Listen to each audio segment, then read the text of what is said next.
దేవుని నామానికి వందనాలండి.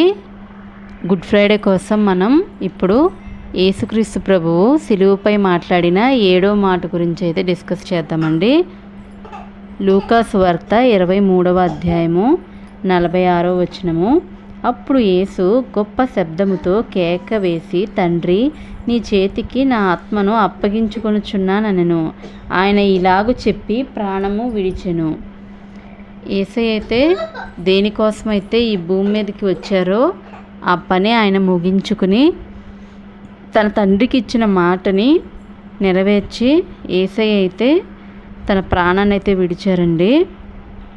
యేసయ్య కేవలం మన కోసమే ఈ భూమి మీదకి వచ్చారండి. కేవలం మన పాపాలను ఆయన మీద వేసుకుని మన బదులుగా ఆయన ప్రాణత్యాగం చేసి మన పాపాన్ని అయితే తుడిచేసండి దేవుడు వెళ్ళిపోయారనమాట.